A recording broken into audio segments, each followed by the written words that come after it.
Bapak Haji Gunawan, Bapak Haji Warsono,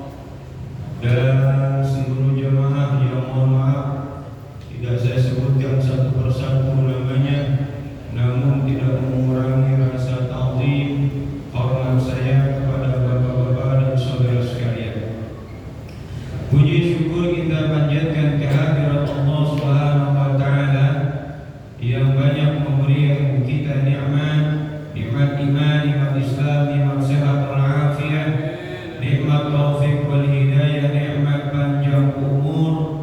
Ya karena dengan nikmat itu semua kita hadir di Masjid Nurul Hidayah ini dalam rangka melaksanakan kewajiban kita, yakni salat maghrib yang kita laksanakan secara berjamaah, dilanjutkan dengan ta'lim. Mudah-mudahan niat langkah kita ke tempat ini mendapatkan ridha, barakah, pahala dari Allah Subhanahu wa taala. Salawat dan salam semoga tercurahkan kepada baginda Muhammad sallallahu alaihi wasallam serta keluarganya, sahabatnya dan para pengikutnya setia. Ma'asyiral hadirin rahimakumullah, sebagaimana biasa sebelum kita mulai ta'lim, mari sama-sama kita baca suratul Fatihah. Kita hadiahkan Fatihah ini untuk orang-orang yang telah mewakafkan masjid ini, orang-orang yang telah menginfakkan hartanya untuk pembangunan Masjid Nurul Hidayah, untuk guru-guru kita, orang tua kita, sanak famili kita, bil khusus jamaah Masjid Nurul Hidayah yang telah berpulang ke rahmatullah. Mudah-mudahan Allah ampunkan segala dosanya, Allah terima amal ibadahnya, dan Allah jadikan kuburnya raudhah min riyadil jannah. Bagi mereka yang masih hidup, mudah-mudahan Allah berikan keberkahan dalam hidupnya. Bagi mereka yang sakit, Allah sembuhkan dari penyakitnya, dan bagi mereka yang kesusahan, Allah berikan jalan keluar bagi kesusahannya. Ala hadhihi niyyah bi kulli niyatin salihah wa ila haratin Nabi Mustafa Rasulullah sallallahu alaihi wasallam. Al-Fatihah. A'udzu billahi minasyaitonir rajim. Bismillahirrahmanirrahim. Alhamdulillahi rabbil alamin. Ar-Rahmanir Rahim. Maliki yaumiddin. Iyyaka na'budu wa iyyaka nasta'in. Ihdinas siratal mustaqim. Siratal ladzina an'amta 'alaihim ghairil maghdubi 'alaihim waladdallin. Amin. Al-Fatihah. Sallallahu alaihi kitab. Wa ila rabbil alamin. Wa ila haratin Nabi Mustafa Rasulullah sallallahu alaihi wasallam. Al-Fatihah. A'udzu billahi minasyaitonir rajim. Bismillahirrahmanirrahim. Alhamdulillahi rabbil alamin. Ar-Rahmanir Rahim.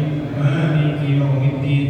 Iyyaka na'budu wa iyyaka nasta'in. Ihdinas siratal mustaqim. Siratal ladzina an'amta 'alaihim ghairil maghdubi 'alaihim waladdallin. Amin. Al-Fatihah. Sekali lagi untuk kesembuhan abang saya, Bapak Mahini, yang hari ini dirawat di Rumah Sakit Pasar Minggu kena serangan jantung, dan juga anak saya yang juga masih berbaring di rumah sakit. Mudah-mudahan Allah berikan kesembuhan dan kesembuhan yang sempurna. Al-Fatihah. Binati syifa wa siha al-'afi wa salam ala Mahini bin Abi Sulaimi wa Muhammad bin Syafi bin Syahuddin. Anna Allah yashfi maradahuma wa al-harj Nabi Mustafa Rasulullah sallallahu alaihi wasallam. Al-Fatihah. A'udzu billahi minasyaitonir rajim. Bismillahirrahmanirrahim. Alhamdulillahi rabbil alamin. Ar-Rahmanir Rahim. Maliki yaumiddin. Iyyaka na'budu wa iyyaka nasta'in. Ihdinas siratal mustaqim. Siratal ladzina an'amta 'alaihim ghairil maghdubi 'alaihim waladdallin. Amin. Rabbighfirli wa li walidayya. Amin. Bismillahirrahmanirrahim. Qala sahibul musannif rahimahullah ta'ala wa adama nafa'bihi wa bi barakatihi wa bi asrarihi fid dharain. Amin. Qala Rasulullah sallallahu alaihi wasallam, zikrullah 'alamul iman aw liwa'uhu wa bara'atun minan nifaq lidilalati hali dhakirin ala annahu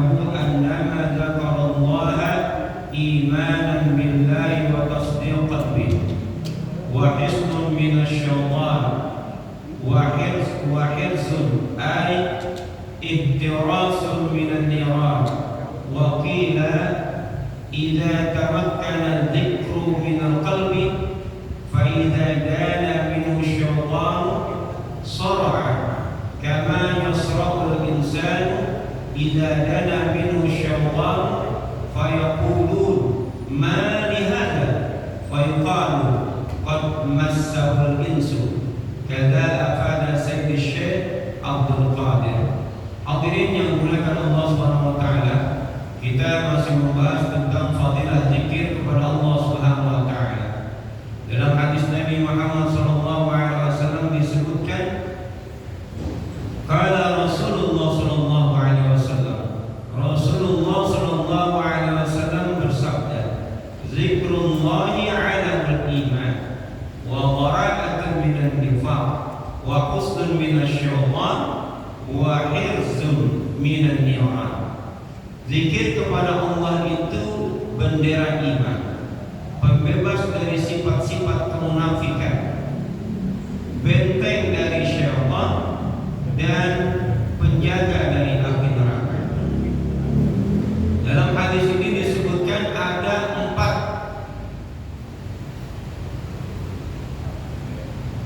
hal yang berkaitan dengan zikrullah. Yang pertama, zikrullahi alamul iman. Ingat kepada Allah itu bendera iman. Apa yang dimaksud bendera iman? Kalau kita ingin mengetahui bahwa orang itu beriman kepada Allah, maka lihat saja dia berzikir atau tidak, dia ingat kepada Allah atau tidak. Ketika kita ingin mengetahui negara dari seseorang, selain kita ketahui dari bahasanya, dapat kita ketahui dari benderanya. Saat ini lagi gemar-gemarnya orang melihat pertandingan FIFA World Cup 17-nya di Indonesia. Tinggal final sekarang antara Jerman dan juga Argentina. Untuk mengetahuinya dari mana? Kalau lagi nonton, mana tuh yang benar, yang Jerman, mana tuh yang Argentina? Biasanya dilihat dari seragamnya atau dari benderanya. Jadi untuk mengetahui dia negara mana, lihat pula dari negaranya atau dari benderanya. Sama untuk mengetahui orang itu beriman sama Allah apa enggak, tandanya dia ingat kepada Allah. Dan salah satu ingat kepada Allah itu dengan cara sholat. Hanya ada di dalam Al-Quran itu, ya ayyuhalladzina amanu idza nudiya lis-sholati min yaumil jumu'ah fas'au ila dzikrillah. Kalimatnya fas'au ila dzikrillah. Apabila engkau diserukannya untuk melaksanakan sholat Jumat, fas'au, maka segeralah ila dzikrillah, mengingat Allah. Cara mengingat Allah apa? Sholat. Hanya kalau ada orang sholat, tandanya dia beriman kepada Allah Subhanahu wa taala. Kalau dia berzikir, ingat kepada Allah, tandanya dia beriman kepada Allah Subhanahu wa taala. Hanya bedainnya gampang. Kalau dia sholat, tandanya dia beriman.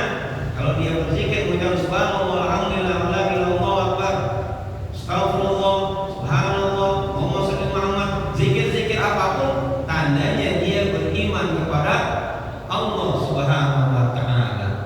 Jadi bendera ini sebagai tanda bahwa orang itu beriman kepada Allah Subhanahu wa taala. Lalu bagaimana ketika dia meninggal dunia?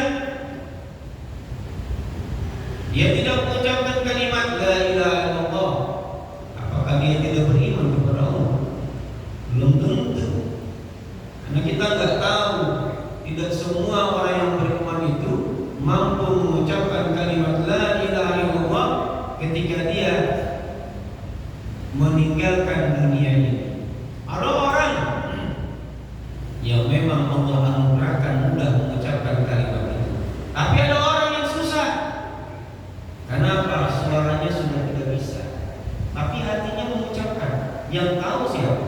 Allah Subhanahu wa taala. Belum lama ini beredar di media sosial. Ada anak Palestina, anak kecil kan gitu, yang bapaknya ajak ngomong dikata, ya saya tidak mengenal seorang, saya tidak lihat wajahmu, yang saya lihat adalah surga yang indah. Setelah itu dia ucapin syahadat nggak? Enggak, kok meninggal begitu aja. Tandanya dia beriman nggak? Hatinya mengucapkan kalimat la ilaha illallah, atau tidak termakan godaan daripada iblis yang mengajaknya untuk berbuat musyrik. Makanya tanda orang beriman, dia ingat kepada Allah. Makanya kalau kita menyaksikan orang meninggal dunia, ya, paling enak itu kalau saya misalnya dikasih saat tugas untuk bersyahadat, paling enak itu kalau kita lihat dia sholat, udah cukup. Tanda dia beriman, tanda dia orang baik, dia sholat. Oh dia sholat di rumah, susah dapat tahunya. Makanya sekali-kali datang ke masjid biar orang tahu bahwa dia itu beriman kepada Allah. Dia rajin sholat di masjid, yang tahu siapa? Keluarganya. Orang di masjid tahu nggak? Kagak. Makanya salah satunya kenapa kita mesti ke masjid? Nanti ketika kita meninggal dunia, kita butuh persaksian, dan persaksian dari orang yang soleh, orang-orang beriman itu yang menyatakan dia baik, maka kalimatnya wajabat lahul jannah insya Allah. Nah, pertama khair dulu. Makanya kalau dia datang ke masjid udah khair aja. Ya, yang kita lihat kan apa? Fisiknya. Ya, nggak bisa kita lihat hatinya. Susah melihat menilai orang dengan hatinya. Gitu. Makanya perhatikan nih teman-teman kita, sahabat-sahabat kita. Suatu saat kalau dia meninggal dunia, saksiin dia orang baik. Gitu. Kayak kemarin kan gampang, ya kan? Lihat tetangga kita yang meninggal dunia, yang dia sering datang ke masjid, ya udah gampang kita bilang aja orang baik, ya kan? Kenapa? Saya ke masjid. Ya. Sering ke masjid, tandanya dia ingat kepada Allah, tandanya dia beriman. Persoalan dia meninggalkan menyebut asma Allah, menyebut la ilaha illallah, atau dia ketika dicabut nyawanya itu berbuat musyrik, kita nggak tahu. Hanya dia dan Allah Subhanahu wa taala serta iblis yang ngajakin. Jadi zikir kepada Allah tandanya dia itu beriman kepada Allah Subhanahu wa taala. Karena itu perbanyaklah zikir biar kita beriman kepada Allah Subhanahu wa taala. Wa bara'atun minan nifaq, dan zikir ini juga pembebas dari sifat-sifat kemunafikan. Munafik itu ada dua. Ada munafik akidah, ada munafik perbuatan. Munafik akidah itu mulutnya mengatakan iman, hatinya tidak mengakui Allah sebagai Tuhan, Nabi Muhammad sebagai Rasulnya. Maka dijelaskan di dalam Al-Quran, wa minan nasi may yaqulu amanna billahi wa bil yawmil akhir wa ma hum bimu'minin. Dan ada di antara mereka yang mengatakan kami telah beriman kepada Allah Subhanahu wa taala dan menyatakan imannya kepada orang mukmin, wa ma hum bimu'minin, padahal mereka enggak beriman. Yukhadi'un Allah walladzina ma'ah walladzina amanu wa ma yaqta'una illa anfusahum wa ma yashkurun. Orang-orang itu hendak menipu Allah dan orang-orang beriman, padahal mereka sedang menipu diri mereka sendiri, tapi mereka enggak sadar. Masa Allah pengen ditipu? Emang bisa? Agak bisa. Ya, Allah enggak bisa ditipu. Mulut kita mengatakan amantu billahi wa rasulih, tapi hati kita menyatakan tidak, nggak bisa. Allah nggak bisa ditipu. Gitu. Ada lagi munafik perbuatan. Nah, munafik perbuatan ini bisa dilakukan oleh orang-orang yang beriman. Makanya ada di dalam surat Shaf disebutkan, ya ayyuhalladzina amanu. Diingetin, ya ayyuhalladzina amanu, hai orang-orang yang beriman. Lima taquluna ma la taf'alun. Mengapa engkau mengatakan sesuatu sedang kamu tidak melakukannya? Kabur maqtan indallah an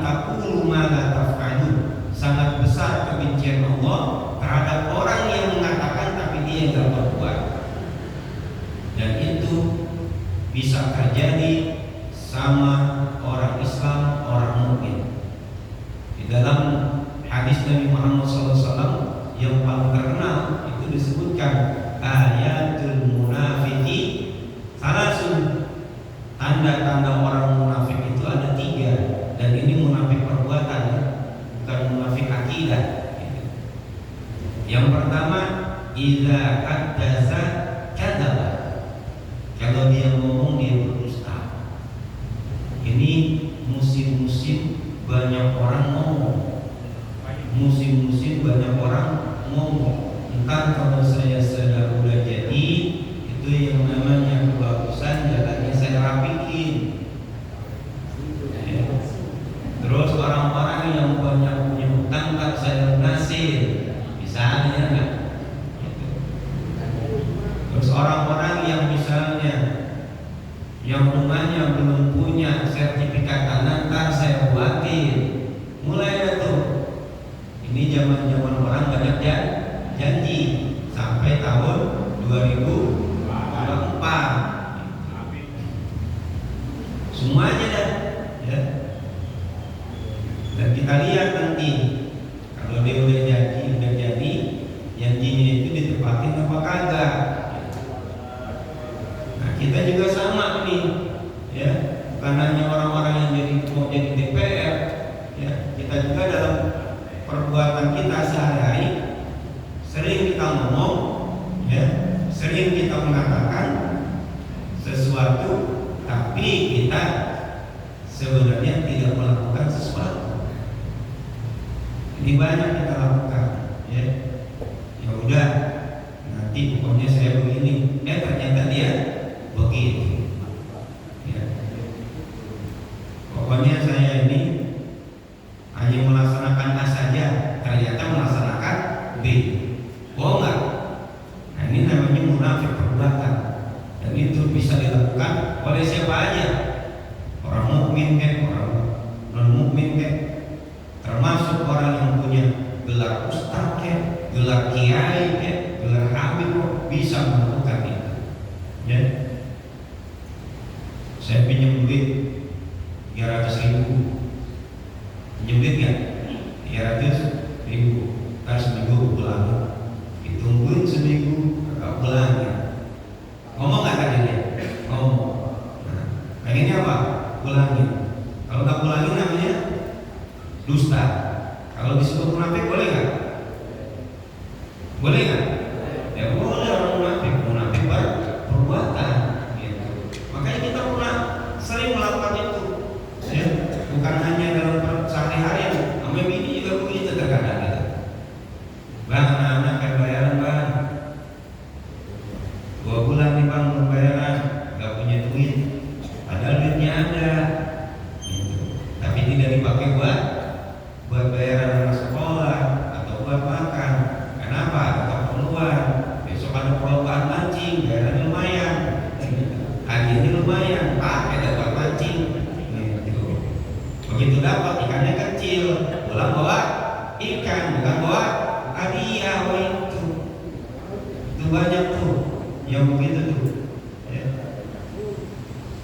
Amanah juga, terkadang kita ngomong amanah secara nggak langsung ya, bohong.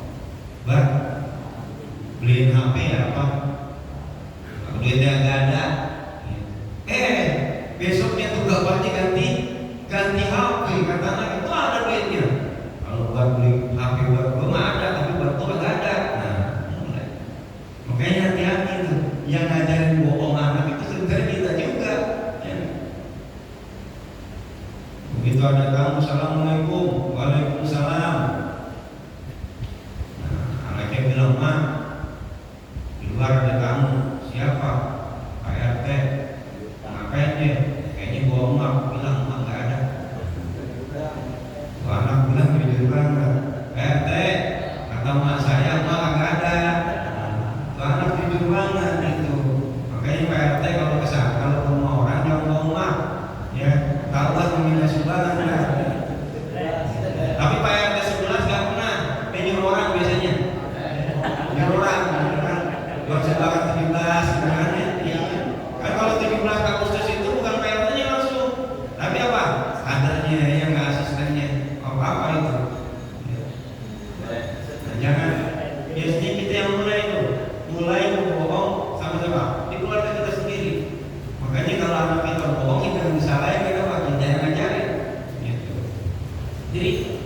Di dalam diri kita itu punya potensi untuk berbuat munafik, berbuat bohong. Dan kita dalam sehari ataupun sampai hari ini pernah nggak ngitungin kita ini udah berapa kali bohong?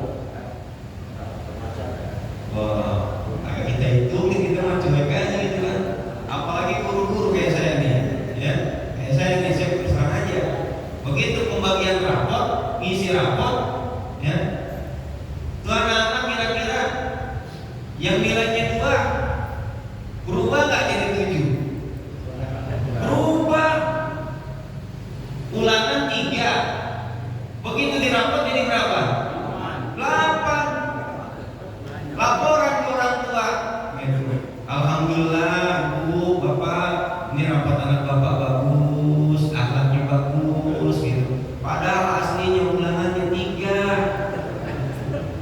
Aslinya tuh saya kasih tahu. Jadi bapak-bapak yang kalau mau rapot, ibu-ibu nanti yang mau rapot, ya itu jangan percaya menilai rapotnya. Kenapa? Kebanyakan katrolnya.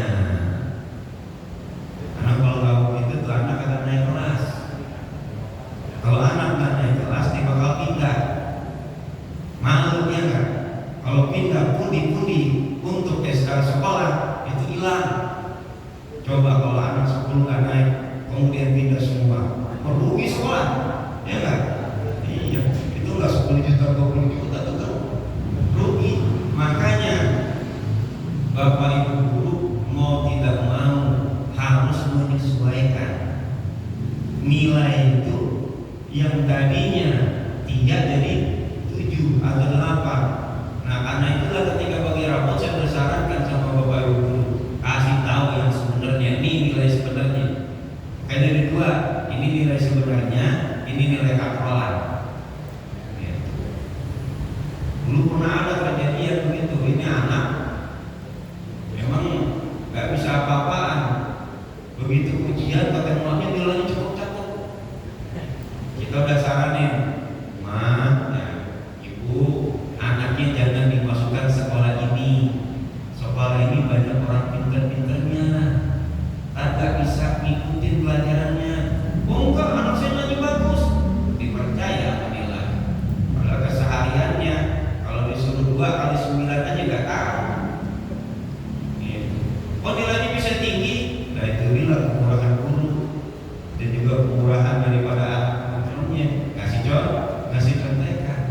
Begitu masuk sekolahan itu, tuh ibu-ibu datang ke kita sebulan sekolah sebulan. Pak, Bapak gimana sih ngasih nilai anak saya bagus-bagus? Ternyata anak saya gak bisa apa-apa. Bahasa Inggris kagak bisa, matematika kagak bisa. Akhirnya kita bilang, emang ibu gak dengar kita kasih tahu anak ibu itu nilai bagus karena bantuan guru. Kalau udah disaranin jangan sekolah di situ, masih sekolah di situ, akhirnya itu anak berhenti, pindah sekolah. Makanya saya sarankan Bapak yang nanti ngambil rapot anaknya jangan percaya dengan nilai yang ada di rapot, karena nilai yang ada di rapot itu nilai katrolan. Kalau Bapak mau percaya dengan nilai tengah semester, nilai tengah semester itu nilai murni, tak ada campuran, semua sekolah gitu. Ya, nilai tengah semester itu biasanya tuh habis tengah semester dikasih rapot kan? Istilah kita apa namanya? Rapot bayangan, ya. Nah itu rapot asli Pak.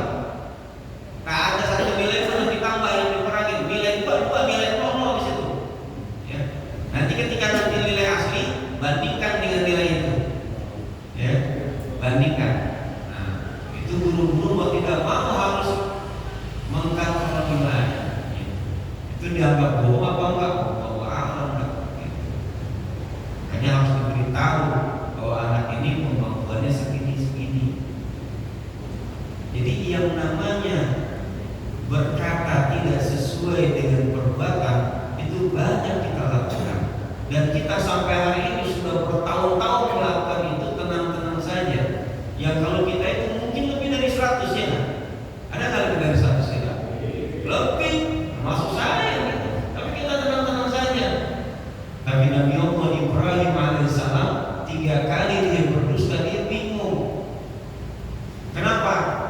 dia takut dengan azab Allah Subhanahu wa taala.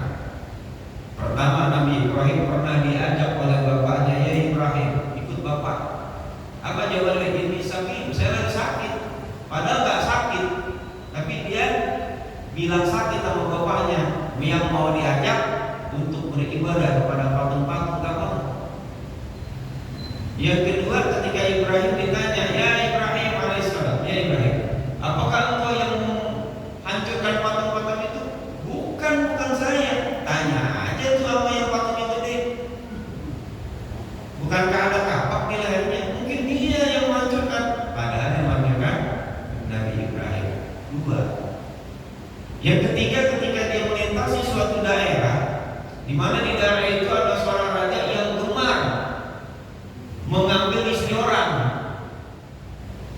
Nah, Nabi Ibrahim ketemu dengan raja itu, ditanya, "Ya Ibrahim, apakah wanita yang ada di samping istrimu?" "Bukan, dia saudara perempuanmu." Itu tiga itu aja. Dia bingung, dia takut sama Allah, takut nanti di hari kiamat ketika hari perhitungan. Cuma tiga tuh.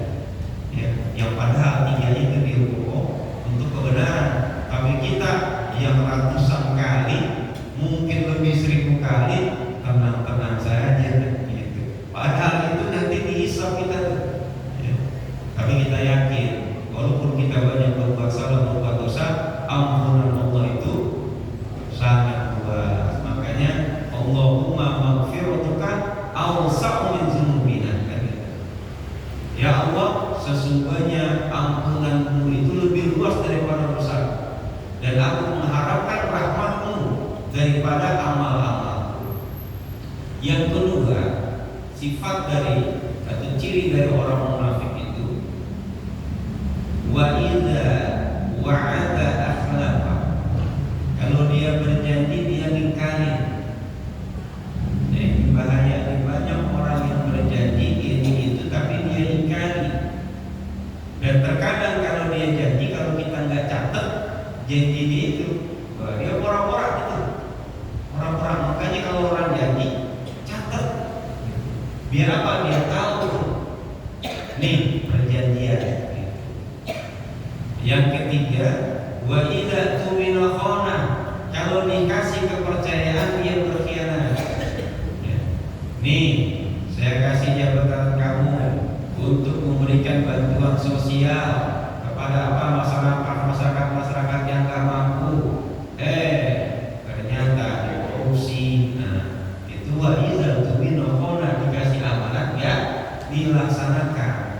Dan itu banyak dilakukan oleh kita. Bahkan kita sendiri mungkin dikasih amanah sama Allah Subhanahu wa taala, kita tidak melaksanakan amanah itu dengan sebaik-baiknya.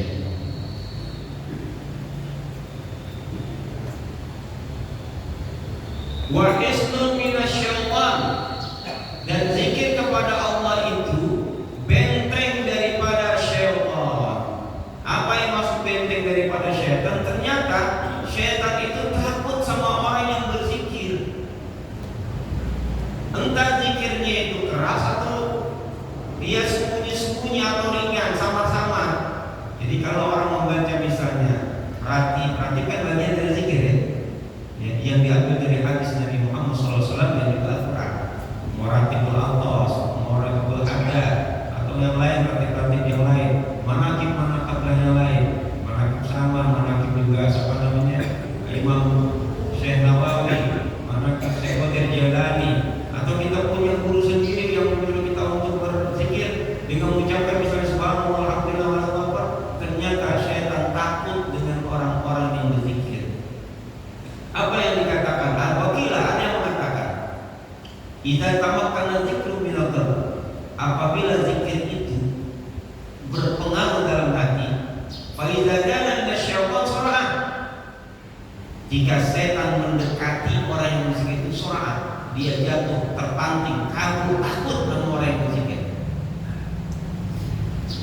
Kama yasrul insan idza dana minasyaitan, sebagaimana takutnya manusia kalau ketemu dengan setan. Ada yang berani ketemu dengan setan?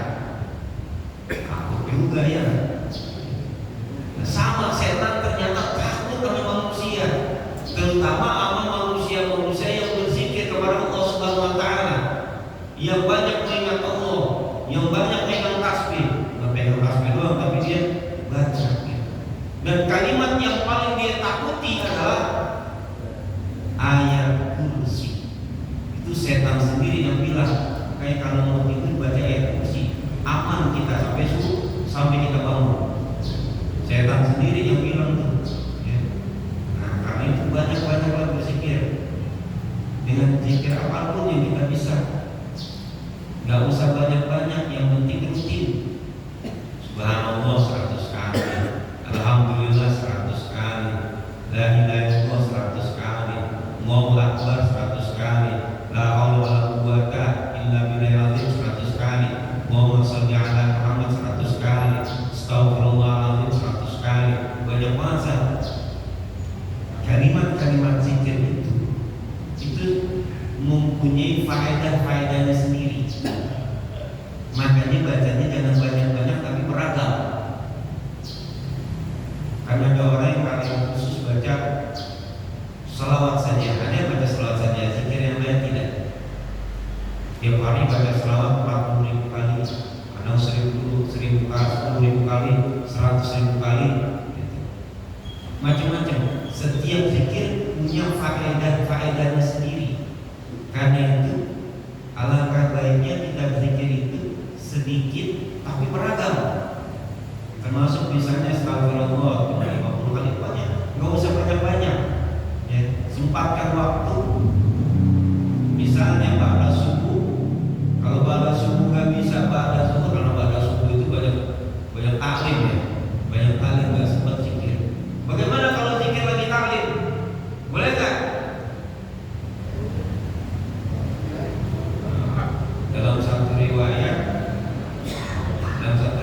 yang tapi bukan hadis Nabi, ada seorang ulama ketika anaknya lagi taklim dia pegang tasbih, kemudian kata orang itu, hentikan, ada waktunya kau berzikir. Allah tidak menciptakan hati kamu dua. Kenapa? Yang punya zikir, yang satu dengerin. Agak fokuslah. Gitu. Saya dulu pernah lakukan, saya bilang gitu. Saya lakukan. Ketika saya baca bukunya, ya, ternyata para ulama zaman dulu kalau taklim itu fokus, nggak baca zikir, ya, nggak baca zikir. Makanya saya tinggalkan zikir ketika taklim. Ya. Dulu sebelum saya baca bukunya, itu ada di kitab Al-Fawaidul Mukhtarah dan pernah diterangkan oleh Kiai Haji Sofyan Nizami. Ya. Pernah diterangkan tuh. Jadi kalau ada orang ngajar taklim ini, tinggalkan bentuk zikir. Baca subhanallah salawat itu dengerin aja. Ya. Dengerin. Kenapa? Karena kita tidak diciptakan dengan dua hati. Ilmu itu fisudur, larinya ke hati, zikir juga ke hati. Udah fokus saja, cari waktu yang tepat untuk berzikir. Itu ada di kitab Qawaidul Mukhtarah, sudah diterangkan sama Kiai Sofyan Nizami.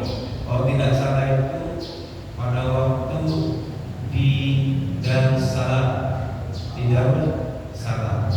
Nah, sama ketika itu saya bisa tadi kira biasanya zikir nih, sekarang udah gak zikir kalau lagi taklim. Ya. Kenapa? Fokus. Ya, karena ilmu larinya di hati, larinya ke hati. Begitu juga zikir ke hati, nggak bisa ciptain dua.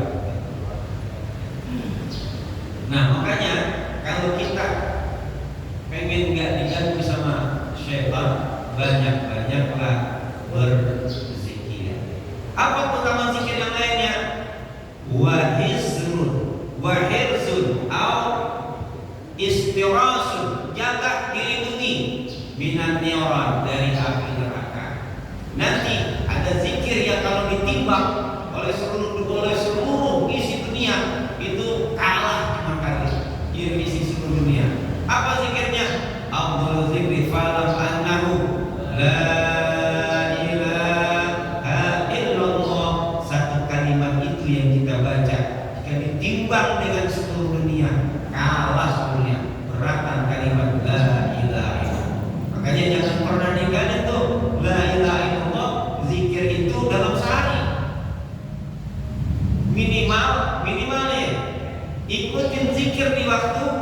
di waktu subuh atau di waktu maghrib.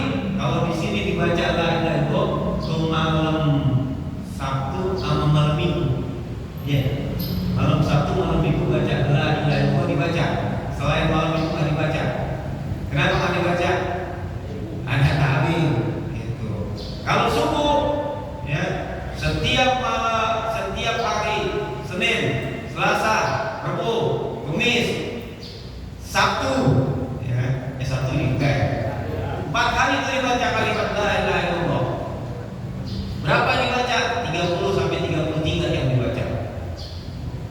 Minimal kita udah baca la ilaha. Siapa yang membiasakan diri kalimat baca la ilaha illallah,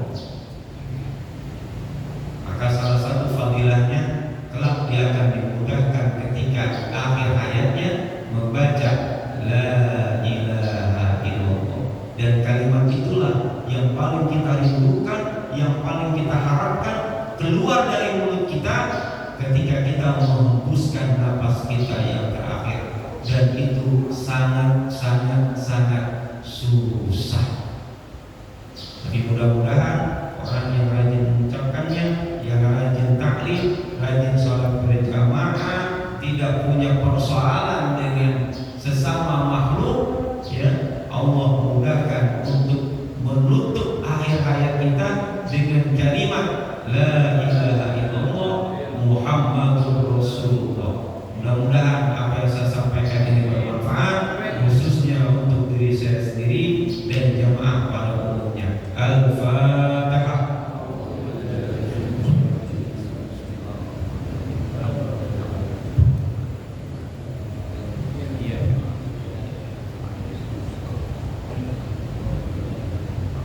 Wa huwa ya karim ya rahman